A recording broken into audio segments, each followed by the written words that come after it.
Hi guys, just wanted to do a quick review of the Ion Profile Pro USB turntable. It's belt driven and it's pretty dang cheap. I picked this one up for 50 bucks for my first turntable. I got my second turntable in just yesterday, so I figured I would do a quick review for this one before I pass it on to my girlfriend. Alright, so to start off, let's go over some basic content. So you have the turntable itself, which comes in this dust cover. I actually don't like this dust cover because it has a black tint to it, and that tint kind of doesn't display the records as nicely as I would like to. You get a rubber slip mat, so it doesn't slip at all actually. It's really bad. I wouldn't recommend attempting scratching. You'll ruin the belt that's beneath the platter, which is actually plastic, believe it or not. It has like a ring of aluminum, but it's plastic. You get your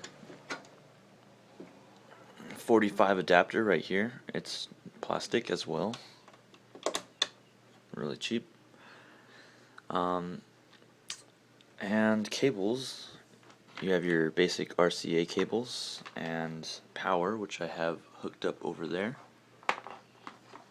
and you get the USB cable for recording your vinyl onto MP3.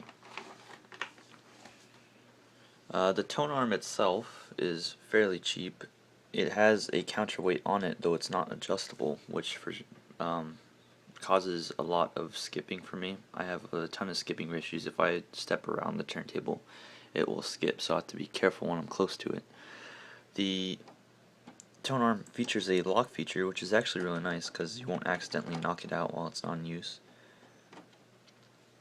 And it has a little stick there for moving it on your own. However, it does have this lever here, which lifts the needle and hovers it above the turntable. Down below you have a stop button, which stops the record and returns the needle to its home. Over here you have your speed adjuster. 33 is out and 45 is pushed in. So let's put on a record, but first I need to hook up some speakers. Now, my main sound system is currently hooked up to my other turntable, so I'm going to be using these really basic computer speakers to play through them. Now, these computer speakers are powered by USB, which I hooked up to the power outlet over there, and they have the headphone jack for the audio input. However, headphone and RCA don't work well together, but you can buy one of these and it will solve your issue instantly. So let me just put this on real fast.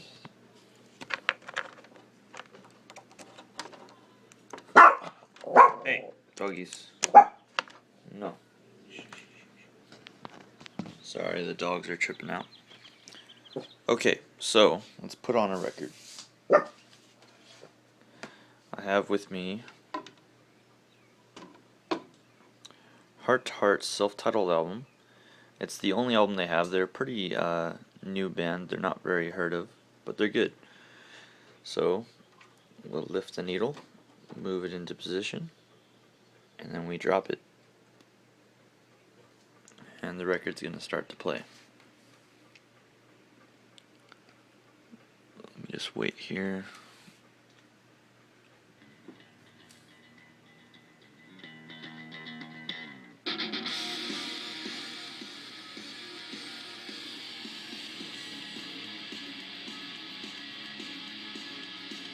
Now, at any point in the record, I can lift the needle, and that will stop the music.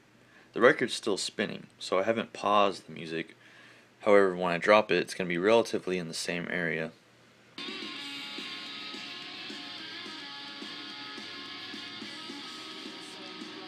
Now, I can hit stop, and it's going to lift and go back to its home over there. And when it drops over there, it's going to stop the record. Now, you don't have to use the needle. You can use, if you're one of those people that likes to do 100% manual, you can do it manually, no problem. You'd also use the lift feature to change tracks if you decide you want to move on to the next track. Now I'm not hitting them because I'm not looking at it properly, I'm looking through the camera. But that was relatively close. You'll see the grooves. Now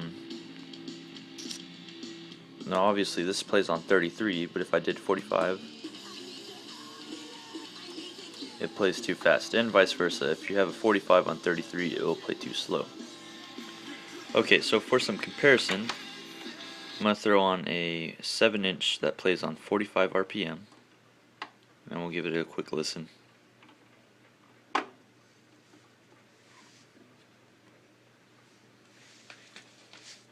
Let me grab it real fast.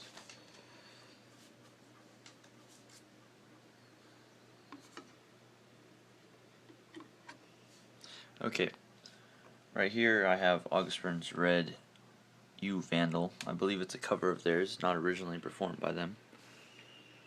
So we'll just lift the needle again, push it over to the spot we want it, and set it down.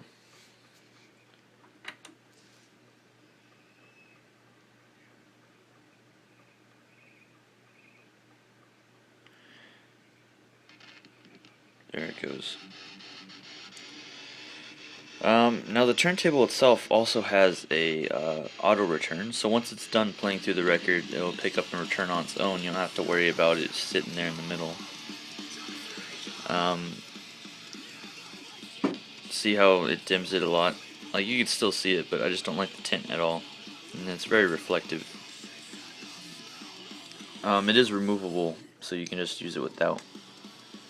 Altogether, it's a good turntable. It plays the sound, you know, you can play your records. I don't think you're getting the best quality that you can get, and probably for like another 30 bucks you can get a much better turntable.